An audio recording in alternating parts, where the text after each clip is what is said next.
안녕하세요. 즐거운 초등영어의 지니쌤입니다. 자, 지난 시간에 초등 3, 4학년에 대한 새 교과서 여러분께 소개해드렸는데요. 반응이 굉장히 좋았습니다. 자, 오늘은요, 중학교 1학년 교과서를 여러분과 함께 이야기 나눠볼 건데요. 우선 그 전에 초등과 중등의 이런 교과서의 모양은 완전히 다르게 생겼습니다. 그거부터 인지를 하셔야 할 것 같은데요.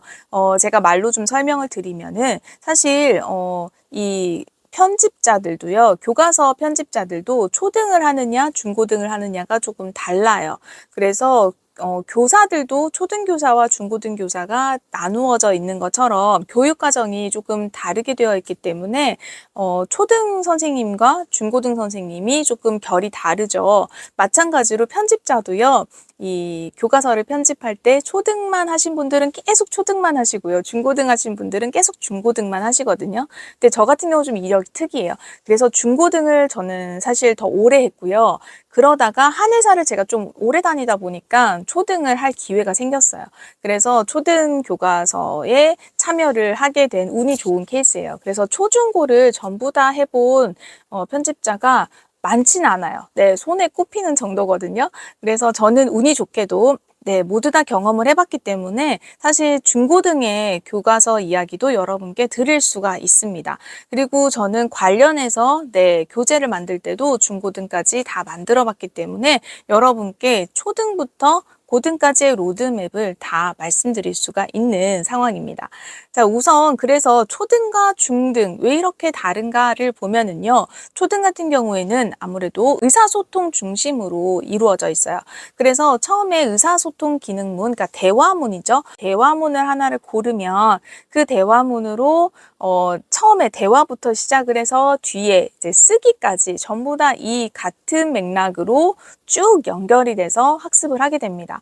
그래서 우리가 뭐 예를 들어서 where from을 배웠어요. 그러면 그거에 대해서 질문하고 대답하기, 대화문을 배우고 앞에서는요. 그 다음에 중간에 차시가 계속 진행되면서 뒤에 이제 읽기 차시에 도달을 했을 때도 where are you from이랑 I'm from에 관련된 이 국적에 관련된 어떤 글 읽기가 나와요. 그런 주제의 글이 나오고요.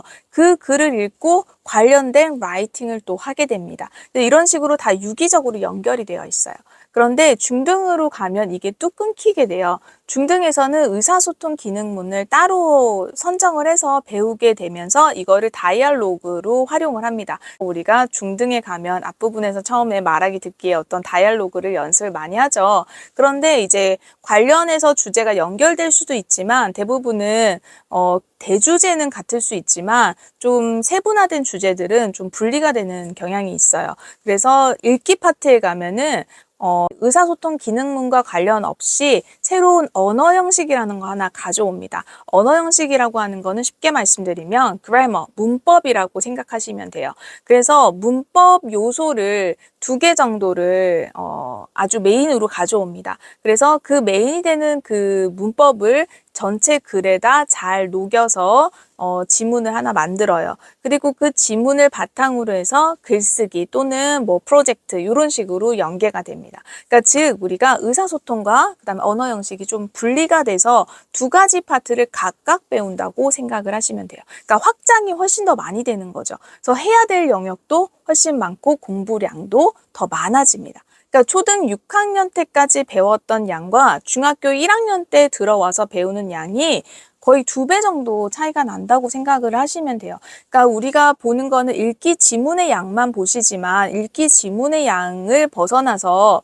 중등에서 추구하고 있는 거는 전혀 다른 이야기입니다. 그러니까 초등학교와 중학교, 고등학교가 결이 완전히 다른 느낌이 있잖아요.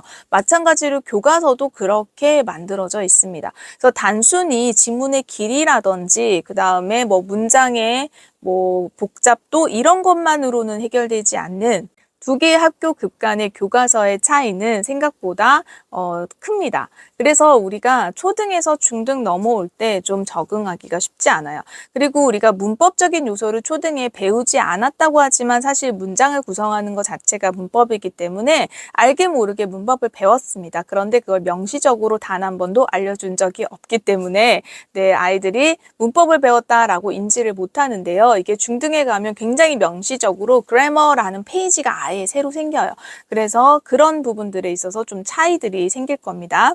그러면 본격적으로 지금 중등은요, 초등과 어떤 것들이 다른지 전반적으로 말씀을 드렸는데 성취 기준상의 차이도 있습니다. 성취 기준을 보시면 중등에서는 눈에 띄게 많이 보이는 단어가 있죠.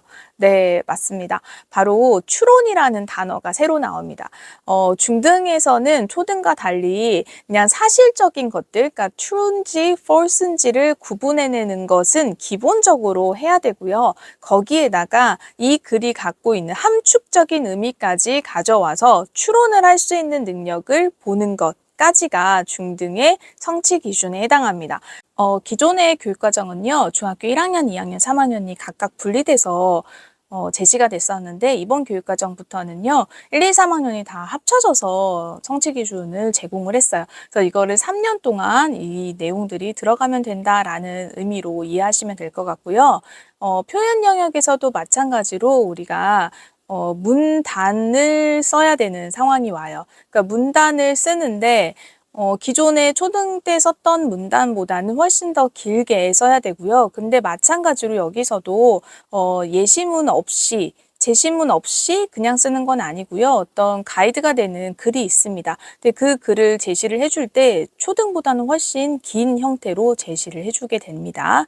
그래서 성취 기준은 기존의 이제 2015에 비해서는 제가 보기에는 조금 불친절하지 않나 하는 생각이 드는데 그래도 성취 기준 해설을 밑에 넣어놨기 때문에 이 성취 기준을 바탕으로 해서 교과서를 새로 만드셨습니다. 자, 우선 이번에 합격이 된 교과서들을 보면은요. 총 10종이 있습니다. 중등 같은 경우에는 10개의 출판사가 합격을 했는데요. 미래엔 그리고 YBM에서는 박준원 교수님 그리고 김은영 교수님 이렇게 두 분이 계시고요. 천재에서는 이상기 교수님, 소영순 교수님 이렇게 동아에서는 윤정미 교수님, 이병민 교수님 그리고 능률, 애니 능률에서는 김기택 교수님 그리고 지학사, 비상 각각 한 종씩 이렇게 검정에 통과를 하게 되었습니다.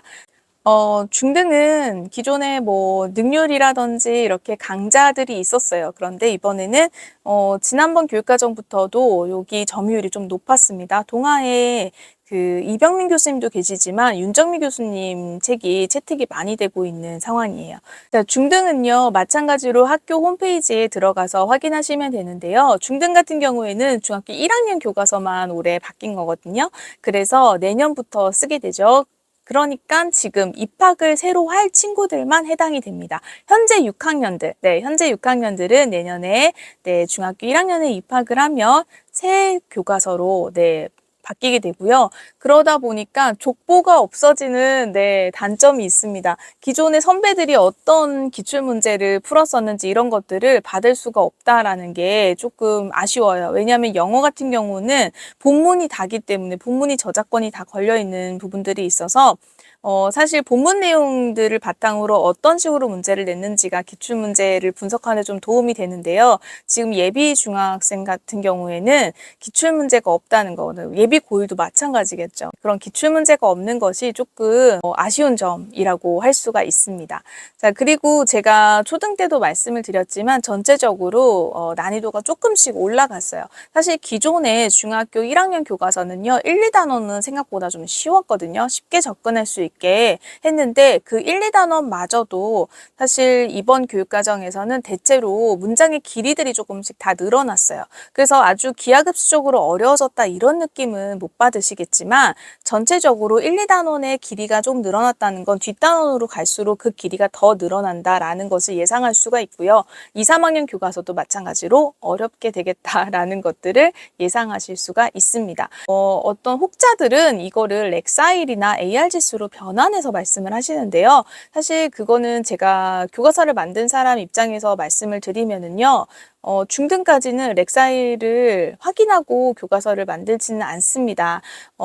고등부터는 렉사일 지수를 확인을 하고 유의미하다고 생각하는데요. 중등까지는요, 제가 말씀드렸다시피 우리가 교육부에서 내려오는 어떤 기본적인 어휘들이 있어요. 그 어휘들을 써야 되고요. 그리고 의사소통 기능문이라고 해서 의사소통에 필요한 이런 대화문들을 쓰세요라고 하는 목록들이 내려오고, 그리고 언어 형식에서도 이런 그래머 그래머를 쓰세요라고 하는 어떤 제약이 굉장히 많아요. 제약이 많다 보니까 그것들을 다 지키고 준수하면서 렉사일을 같이 확인을 하기는 어렵고요. 우리가 글이 다 완성이 되면은 렉사일이 어느 정도 되는지 한번 전체적으로 1가부터 10가까지를 쭉 이렇게 특별히 튀는 단원이 없는지 그런 것들을 확인하기 위해서 한번 체크는 합니다만 그것을 가지고 전적으로 만들고 있지는 않아요. 그것으로 개발을 하고 있지는 않기 때문에 너무 그 지수에 매달리실 필요는 없고요. 그리고 그 렉사일과 AR을 단순 비교해가지고 변환해서 중등 교과서는 AR이 몇입니다 라고 단순하게 말씀하시는 분들이 계시는데 그렇게 단순하게 계산이 될 수가 없어요. 그러니까 기존의 교과서들보다 살짝씩 다 조금 어려워졌지만 그것들이 대부분 제가 생각할 때는 어휘라든지 문장의 길이가 조금 어려워진 겁니다. 그래서 기하급수적으로 확 수준이 뛰었다 이렇게 보기는 어렵지만 전반적으로 준비가 안 된 학생들이 받아들이기에는 조금 어려운 수준이다 라고 생각하시면 될 거예요. 그러니까 즉 공교육의 수준은요 수월성 교육이 아니라고 말씀드렸죠. 그래서 공교육의 수준은 항상 모든 아이들이 잘 이수할 수 있을 만한 수준으로 가야 하는데 그런 기본적인 것들이 계속 조금씩 어려워지고 있다. 뭐 물론 읽기가 안 되는 상태에서 중등을 입학하는 친구들은 없겠지만 그래도 어휘 양 같은 것들을 우리가 기존의 초등학교 지금 어휘량도 좀 늘어났거든요. 그래서 그런 것들을 좀 반영을 해서 조금 더 어휘 학습을 단단하게 시켜주시는 게 좋고요. 그리고 그래머도 기본 그래머가 초등에서는 하고 있지 않았지만 명시적으로 설명을 안 했다 뿐이지 초등 5, 6학년에는 아주 기초가 되는 그런 문법들은 알고 있어야 중등 가서는 단원별로 하나씩 계속 쌓아가요. 그런데 생각보다 이게 어려운 게요. 어머님들 이게 중간에 이제 뭐 배우다가 뭐 1학년 3단원쯤에 동명사가 나와요. 근데 동명사가 만약에 어떤 교과서에서 나왔다라고 하면 그냥 그 동명사의 개별 개념만 이해한다고 해서 다 이해가 되고 문제풀이가 수월하게 되는 게 아니에요. 그 주변 개념들을 다 이해를 해야 되는 거고요. 기초적인 기본 문법들, 그 다음에 문장의 오형식 같은 것들, 품사 같은 것들 이게 이미 다 인지가 된 상태여야 되는데 그게 만약에 뭐 4단원, 5단원에 나온다라고 하면은 거의 1학년 1학기 때 배울 수도 있는 부분이거든요. 4단원 같은 경우는 1학년 1학기 때 배워야 되는 부분이에요. 그게 만약에 시험에 나온다라고 하면 생각보다 우리 아이들이 그 주변 문법들을 알아야 되는 배경 지식의 문법들이 많아요.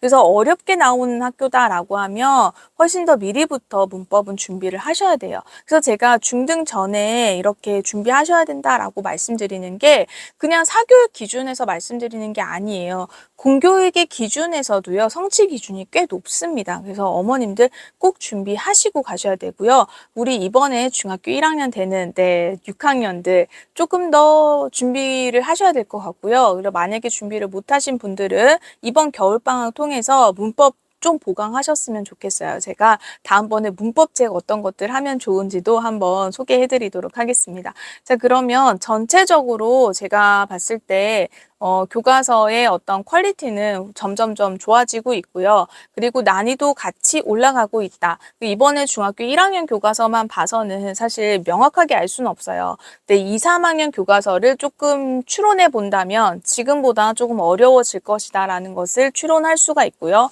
그리고 전체적인 글의 길이, 그다음에 다이얼로그의 길이들이 늘어나고 있다라는 것들을 확인할 수 있었고, 그리고 어휘가 어려워지고 있다. 그러니까 우리 초등에서부터 배워야 되는 어휘의 양이 개수가 절대량이 조금 늘어난 느낌이 있거든요. 그래서 그것들을 좀 채워주시고 중등에 가시는 것이 좋겠다라는 거. 그리고 마찬가지로 중등에서도 쓰기, 수행평가 관련된 이 쓰기 부분 굉장히 중요하다고 느껴집니다. 그래서 다음 시간에는 제가 선원수령에 대한 이야기 해드릴 테니까 선원수령 어떻게 대비할 수 있는지 초등 때 그 얘기 한번 해보도록 하겠습니다. 자, 그러면 오늘도 좋은 컨텐츠 도움이 되셨으면 하는 바람으로 지니쌤은 다음 시간에 또 찾아오도록 하겠습니다. 감사합니다.